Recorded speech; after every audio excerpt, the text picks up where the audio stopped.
주실 줄로 믿습니다. 고린도인처럼 행동한다는 표현이 있습니다. 그 말은 아주 부도덕한 삶, 천박한 삶을 일컬을 때 사용하는 말이라고 합니다. 고린도시가 인구가 한 60만 명이 되었다라고 표현합니다. 그리고 코스모폴리탄의 도시였다. 코스모폴리탄은 세계 시민이라는 뜻입니다. 자기가 태어나지 않은 곳에 가서 시민이 되어 살아가는 도시였습니다. 그러다 보니까 다양한 관습, 다양한 문화, 다양한 종교가 있었습니다. 오클랜드도 200개 이상의 민족이 산다고 하니까 지금과 좀 유사할지 모르겠습니다. 그러다 보니까 이 다양한 종교의식이 행해지는데 특별히 고린도시에 26개의 제단과 신전이 있었다고 합니다. 그러니까 동네마다 신전이 있어서 그 신전을 찾아가서 종교 예식을 가지는 것입니다. 수시로 가는 것입니다. 근데 종교심이라고 하는 것은 보통 자기 중심성을 가지고 있습니다. 종교를 가진 사람들이 기독교도 마찬가지일 수 있고 그렇습니다만 기독교의 본질은 종교가 아니라 진리인 것인데 보통 종교심이라고 하는 것은 자기가 따르고 있는 종교적 대상의 영광을 위해 있지 않습니다. 보통 자기의 안위를 위해서 종교를 갖게 되는 것입니다. 그러다 보니까 자기가 안전하게 살아야 되고 건강하게 살아야 되고 잘 돼야 되고 성공해야 되고 이런 마음으로 종교를 갖는 것입니다. 그러다 보니까 이것이 어디까지 가는가 하면은 이 종교라는 것이 자기 향락으로 빠지게 됩니다. 그리고 그것을 합리화하게 됩니다. 왜? 종교라는 것이 자기 자신을 위해서 있는 것이기 때문에 자기를 기쁘게 할 수 있는 일이라면 상관없다고 생각해서 쾌락을 추구하는 삶까지도 합리화시킵니다. 그래서 그 당시 신전이 있으면 사람들이 신전을 찾아갑니다. 그리고 신전에 있는 여사제들, 그러니까 주로 남성들이 신전을 많이 찾겠죠. 여사제들과 관계를 맺고 거기에 대한 비용을 지불하고 지불된 비용들은 신전을 움직이는데 사용을 하고 그리고 그것이 신을 달래는 일이었기 때문에 이제 신도 의무를 가지는 것입니다. 나를 지켜주어야 할 의무를 가지는 것입니다. 그런 거래 관계가 고린도시에서 아주 상식적으로 일반적으로 형성이 되어 있었습니다. 그것이 하나의 문화였습니다.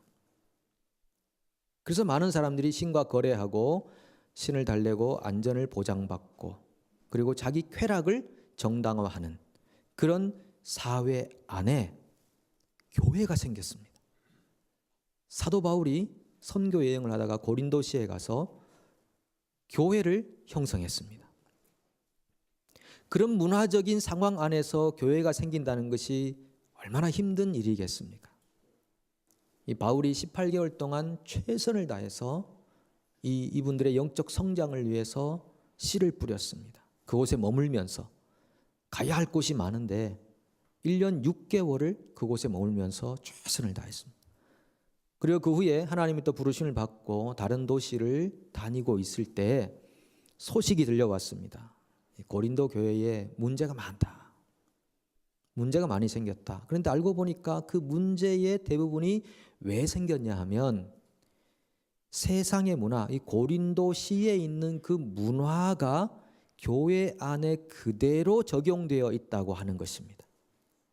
그 말은 문화가 어떻게 침투하겠습니까? 사람들이, 교인들이 세상에서 살고 있고 세상에서 통용되고 있는 삶의 습관을 교회로 그대로 가지고 왔다라고 하는 것입니다. 세상에서는 그것이 문제가 안 되었는데 교회로 가지고 들어오니까 그것이 굉장한 문제를 야기시키게 되었다는 것이죠. 그것이 소송의 문제이고 그것이 음행의 문제이고 오늘은 우상에게 드린 제물의 문제였습니다. 우상에게 드린 제물, 그거 먹어도 됩니까? 안 됩니까? 이 음식의 문제가 교회를 분열시켰습니다. 어떤 분들은 먹어도 되지. 어떤 분들은 안 돼. 그 우상에게 바친 거 먹으면 안 돼. 이렇게 생각했습니다. 먹어도 된다고 생각하시는 분들은 지식이 있는 분들이다 이렇게 말했습니다. 어떤 지식이 있는가 하면은 아니 세상에 무슨 우상이라는 것이 있느냐. 세상에 신이라는 것이 어디 있느냐. 없다.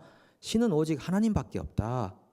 그래서 우상에게 바친 제물이라 하더라도 그 음식이 무슨 의미를 가지겠느냐. 우상도 없는데 세상 안에 오직 하나님밖에 안 계시는데 그래서 이 음식은 우상에게 드렸다 할지라도 감사함으로 먹으면 아무런 문제가 없는 것이다 라고 하는 지식을 가진 분들이 교회 안에 있었습니다.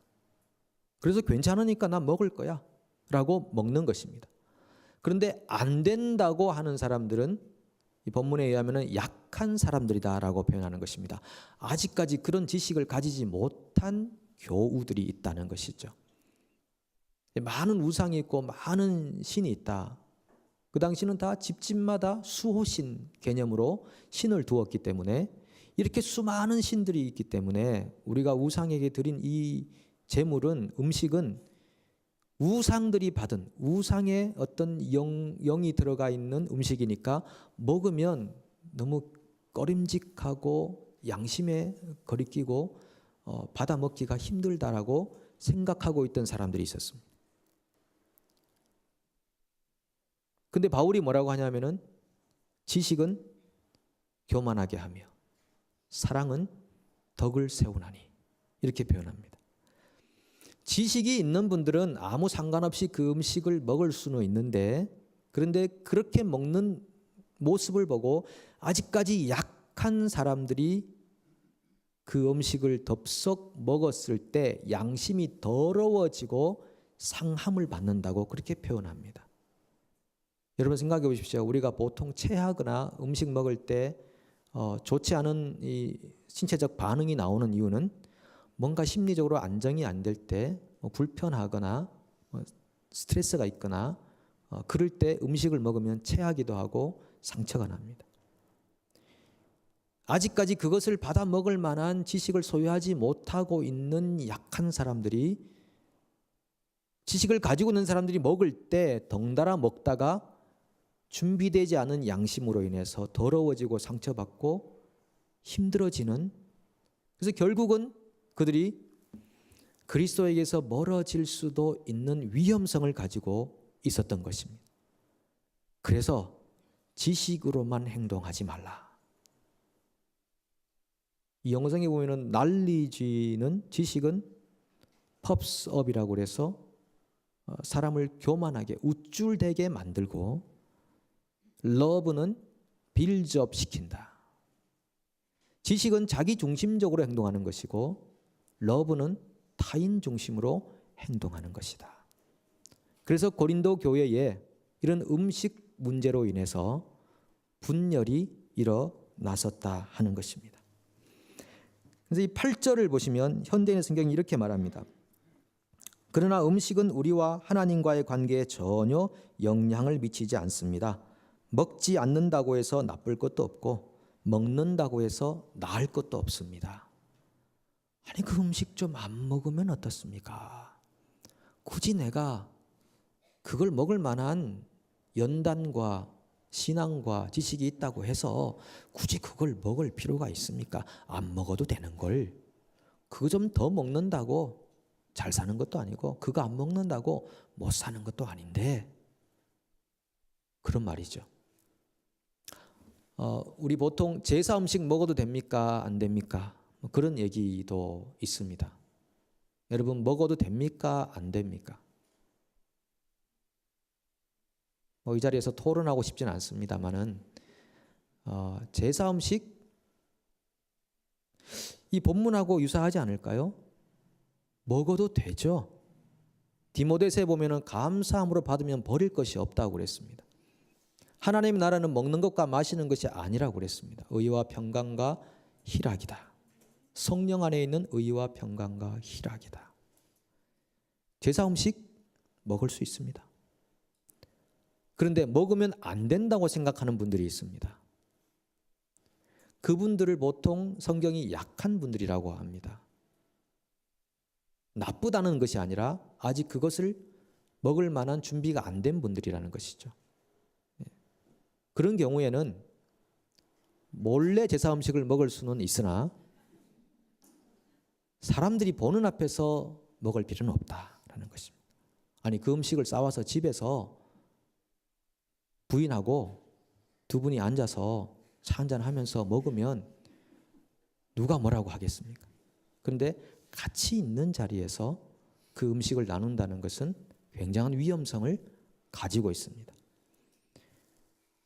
몇 개 예를 한번 들어보겠습니다. 목장 모임에서 와인을 마셔도 됩니까? 안 됩니까? 여러분 어떻습니까? 됩니까? 안 됩니까? 안 됩니까? 여기 약하신 분들이 계시네요. 됩니다. 근데 결론은 안 됩니다. 와인은 마셔도 됩니다. 그러나 목장 모임에서는 안 됩니다. 그렇게 되겠죠? 하나님 나라는 먹는 것과 마시는 것이 아닙니다. 무엇을 먹든 그게 무슨 큰 죄가 되겠습니까? 집에서 혼자 앉으셔가지고 지나간 세월을 돌아보시면서 와인 마시는 거, 부부가 앉아서 서로 위로하면서 뭐 많이 마시면 힘들겠습니다만은 반주 성격으로 마시는 게 그게 왜 죄가 되겠습니까? 그런데 목장 모임이라는 공식적 모임에서 와인 드시면 안 됩니다. 혹시 그런 목장 계셨나요? 제가 예전에 좀 들은 것 같습니다. 근데 표는 내지 않았습니다만 공식적 목장 모임에서는 안 마시는 것이 좋습니다. 그냥 몇 친한 분들이 모여서 간단하게 식사하시면서 한두 잔 마시는 거야. 그게 왜 문제가 되겠습니까? 와인을 마시고 나면 말도 더 잘 나오고 친밀성도 생기고 마음도 풀어지고 좋잖아요. 그런데 그 공식적인 모임에서 하게 될 때 그중에 반드시 시험에 드는 사람이 있습니다. 아니면 아직 준비가 되지 않았는데 그냥 덜컥 같이 와인을 마시다가 나중에 너무 심적으로 괴로워하는 분들도 있을 수 있습니다. 그래서 목장 모임에서는 공식적으로는 마시면 안 되죠. 그건 개인적으로 필요할 때 하시는 것은 문제 없으리라 봅니다. 중독될 정도로 또 개인적으로 혼자 막 박스채로 갖다 놓고 드시면 그건 문제가 되겠죠. 또 하나 드려볼게요. 할랄 푸드를 먹어도 됩니까? 안 됩니까? 됩니까? 안 됩니까?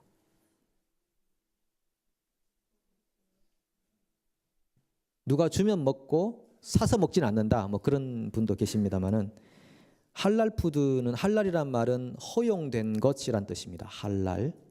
허용되지 않은 것은 하람이라고 표현하고, 그러니까 율법에서 허용하고 있는 푸드, 고기를 나는 먹겠다. 더 싸다고 들었습니다. 고기가 좀 더. 무슬림들이 그분들이 먹는 고기라고 합니다.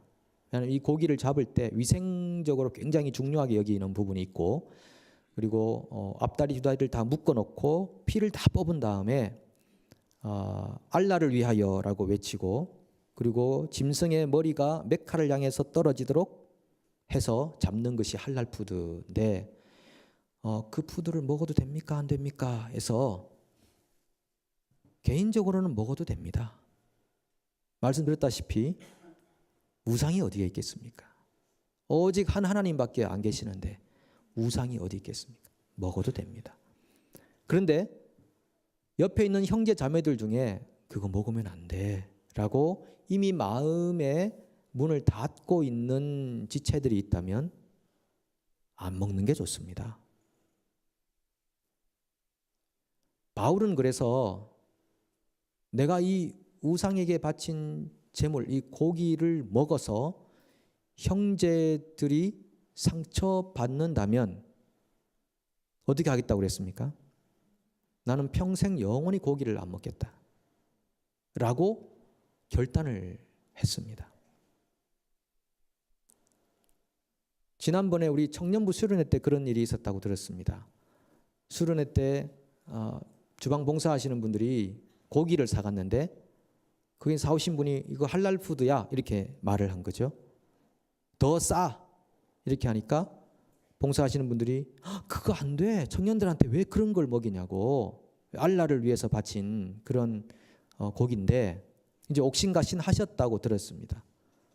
그러다가 제가 들은 게 뭐 정확한지 모르겠습니다. 결정을 잘 내리셨더라고요. 내린 거는 그래도 이거 마음에 거리끼는 사람들이 있으니까 한 사람이 이 고기를 사가라. 사가고 이 청년들을 위해서는 다른 음식을 급하게 만들어주자. 아마 그랬던 것 같습니다. 그래서 문제가 해결되었었는데 아주 지혜로운 해결이 아니었었나 생각합니다. 나는 먹어도 됩니다. 먹을 수 있습니다. 그런데 옆에 있는 사람이 먹기를 꺼려하는 마음이 있으면 안 먹는 게 좋습니다. 예, love builds up. 또 한 가지만 더 말씀드려 볼게요. 여러분 담배 피우십니까? 담배를 피워도 됩니까? 안 됩니까?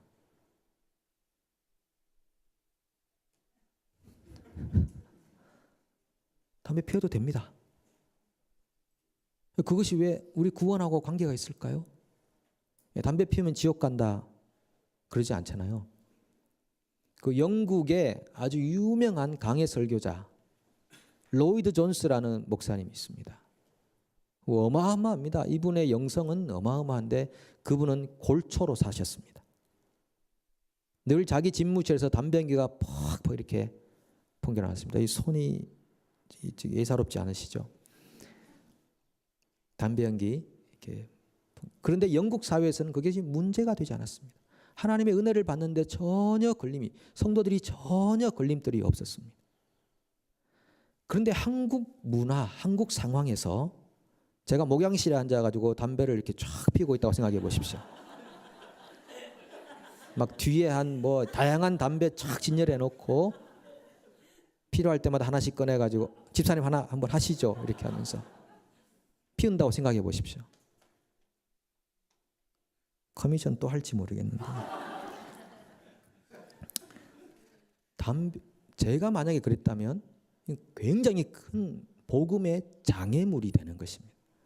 그는 상황적으로 문화적으로 안 되는 것입니다. 우리가 진리와 그 진리가 아닌 부분들을 가지고 늘 말씀을 적용하며 살 때 진리는 어느 곳에도 타입이 되면 안 됩니다. 그러나 진리가 아닌 것은 상황적으로 문화적으로 적용을 해서 내게는 자유가 있지만 담배도 피울 수 있고 술도 마실 수 있고 뭐 할랄 푸드 먹어도 되고 제사 음식 먹어도 되고 다 자유를 가지고 있지만 그 자유가 혹시 준비되지 않은 사람들에게 상처를 준다면 그 자유를 다른 곳으로 사용해야 되지 않을까 하는 것입니다. 지금 바울은 자유를 제한하라고 하는 것이라기보다도 그 자유를 잘 사용하라고 하는 것입니다. 올바른 곳에 사용하라라고 하는 것입니다. 그래서 9절을 보시면 그런즉 너희의 자유가 믿음이 약한 자들에게 걸려 넘어지게 하는 것이 되지 않도록 조심하라. 주의 영이 계신 곳에는 자유함이 있느니라 그랬습니다.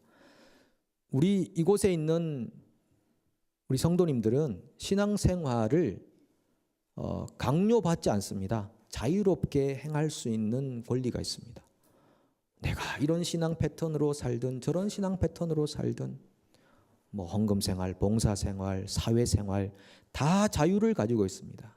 그러나 그 자유가 잘못 사용될 때에는 엄청난 고통을 가져다 주는 것입니다.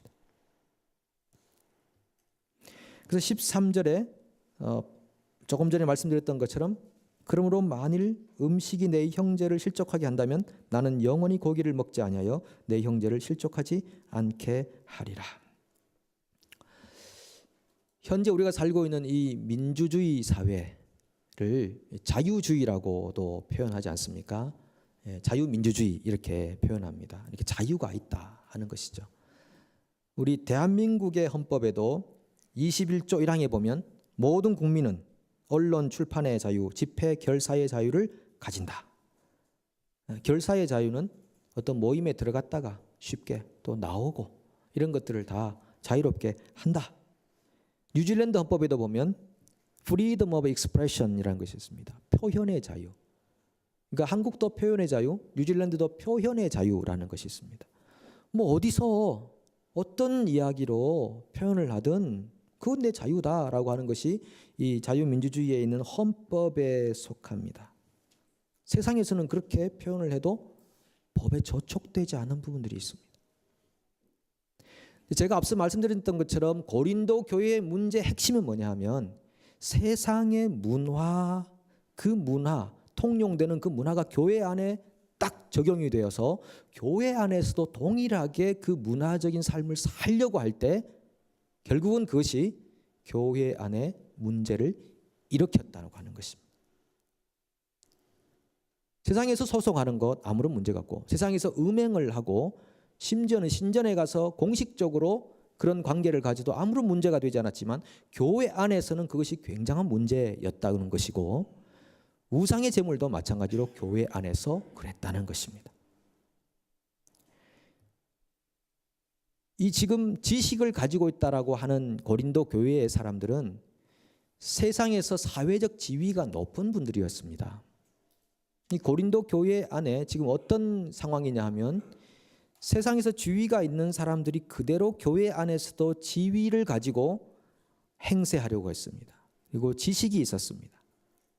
그런데 세상에서 천하고 약한 분들이 교회 안에서도 여전히 약한 존재가 되어서 그들이 음식을 먹을 때도 공간적으로 구별되어 있었다고 합니다.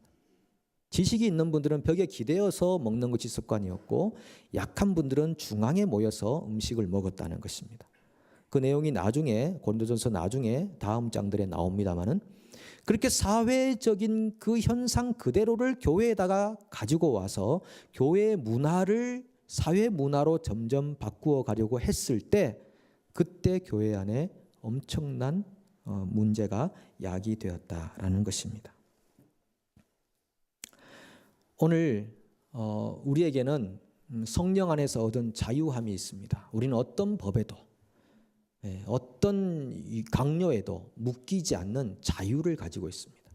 심지어 유대인들은 구약의 율법에 매여서 그 법에 의해서 문자를 지켜가야 하는 삶을 살았지만 우리는 주의 영을 받은 사람들로서 어떤 문자에도 매이지 않는 이미 예수님께서 완성하신 그 놀라운 새로운 복음이라고 하는 자유 안에서 살고 있습니다.